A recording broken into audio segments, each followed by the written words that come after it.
જો વિજેતા થવું હોય ને તો વર્ષની શરૂઆતથી લઈ વર્ષના એન્ડિંગ સુધી ઘણી બધી મુશ્કેલીઓ આવશે. આ વાત ખાસ યાદ રાખજો કે કોઈ પણ વિષય અઘરો નથી હોતો, એની સમજણ તમારામાં ઓછી હોય છે. બીજા સાથે તમારે તુલના કરવાની નથી કે ભાઈ તારાથી આ નહીં થાય, તારું ગજું નથી, એમ તમે જ છો.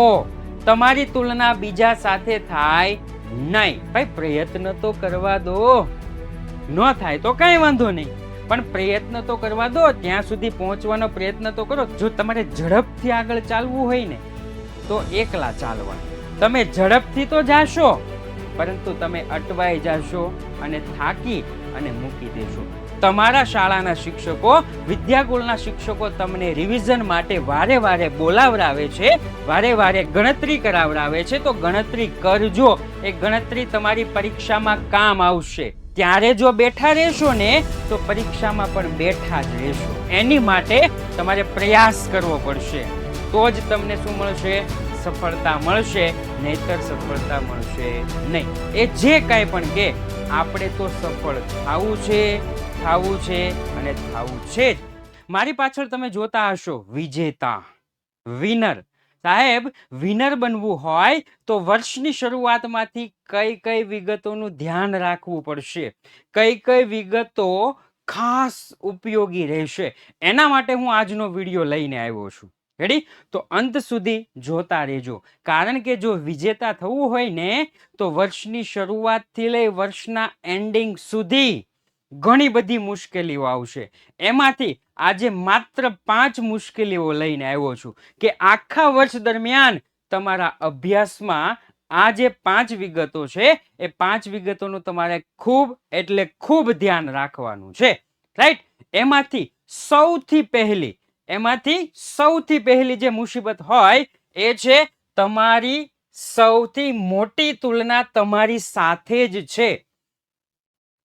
બીજા સાથે તમારે તુલના કરવાની નથી.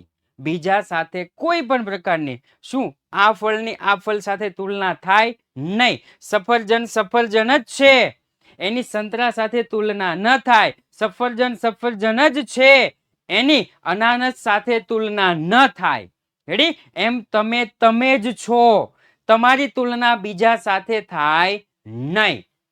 ફોર એક્ઝામ્પલ કે મારી તુલના સાહિલ સર સાથે ન થાય, સાહિલ સરની તુલના મારી સાથે ન થાય, કારણ કે તમારી સૌથી મોટી તુલના તમારી સાથે જ છે. તમારે 11માં કેટલા ટકા આવ્યા હતા, 12માં કેટલા ટકા આવશે, એની તુલના તમારી સાથે જ કરવાની છે. અન્ય કોઈ વ્યક્તિ સાથે તુલના કરવાની નથી થતી. આ પહેલી સમસ્યા તમારી. રેડી? ખ્યાલ આવી ગયો હશે કે હું શું કહેવા માંગુ છું. બાજુવાળાનો છોકરો અથવા બેન્ચીસ પર બાજુવાળાને કેટલા ટકા આવ્યા, કેટલા માર્ક આવ્યા એ છોડો. તમારે 10માં કેટલા માર્ક હતા, એમાંથી 11માં કેટલા ઇમ્પ્રુવ થયા, 11માંથી 12માં કેટલા ઇમ્પ્રુવ થયા, તમે તમારી જાત સાથે જ તુલના કરો. રાઈટ? ઓકે, ચાલો બીજું. તો કે સાહેબ બીજી સમસ્યા એ છે કે કોઈ પણ વિષય અઘરો નથી હોતો. ધ્યાનથી સાંભળજો. કોઈ પણ વિષય અઘરો નથી હોતો.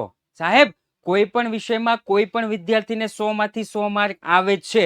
જો અઘરો વિષય હોય ને તો 100માંથી 100 માર્ક કોઈને નહીં આવે.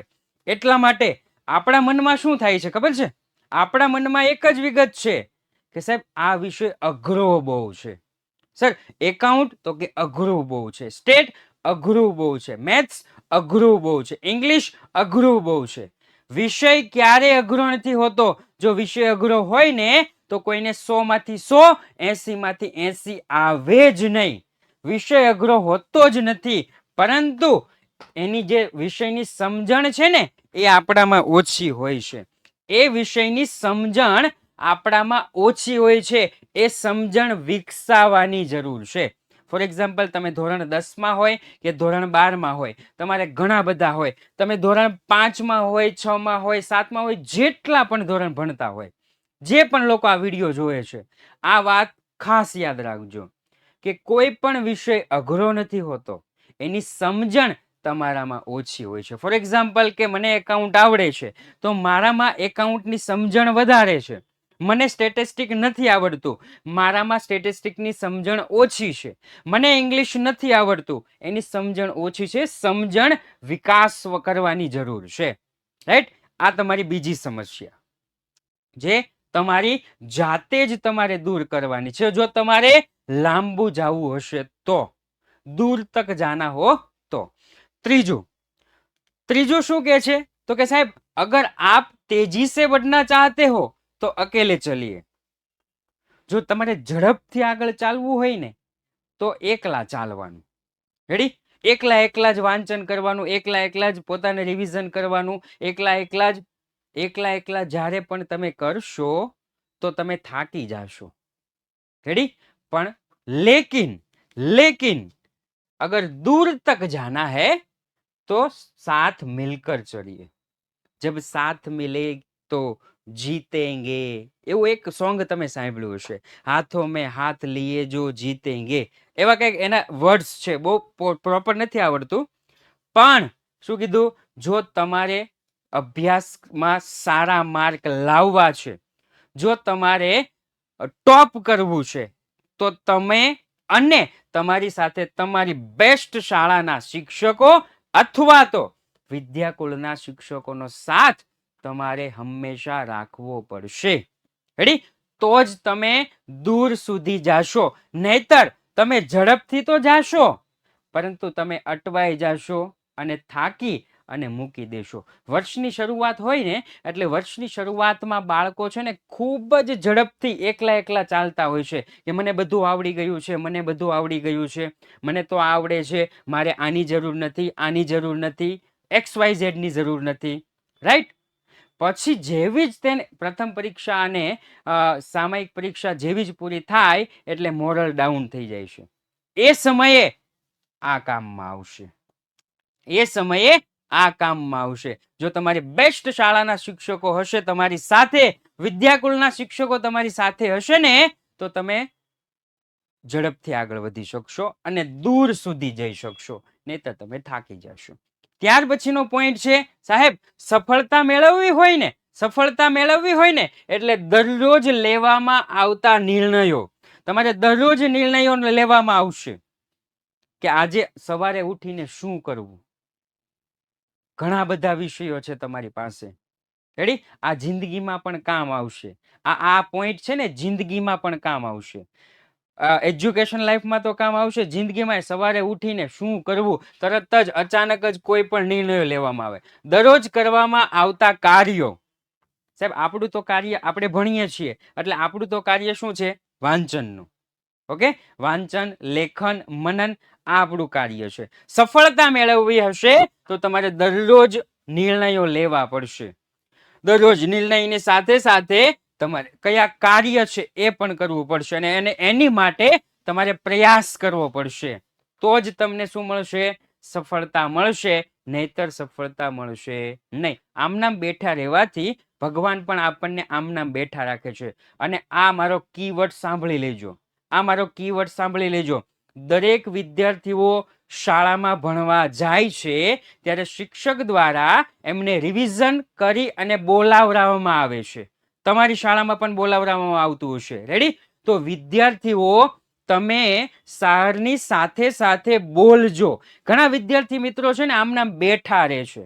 રેડી? એટલે ભગવાનને શું થાય છે કે આ શિક્ષક જ્યારે બેસ્ટ ભણાવે છે, રિવિઝન કરાવે છે, ત્યારે આ બાળક બેઠું રહે છે. તો જ્યારે એક્ઝામ આવે છે ત્યારે મારે એને બેસાડવો જ છે. એટલા માટે જ્યારે પણ તમારા શાળાના શિક્ષકો, વિદ્યાકુળના શિક્ષકો તમને રિવિઝન માટે વારે વારે બોલાવરાવે છે, વારે વારે ગણતરી કરાવરાવે છે, તો ગણતરી કરજો. એ ગણતરી તમારી પરીક્ષામાં કામ આવશે. ત્યારે જો બેઠા રહેશો ને તો પરીક્ષામાં પણ બેઠા જ રહેશો. રેડી? એટલે કે આ એક વિગત યાદ રાખજો. ત્યાર પછી તો કે નકારાત્મક લોકોથી 100% દૂર રહો. કે ભાઈ તારાથી આ નહીં થાય, તારું ગજું નથી.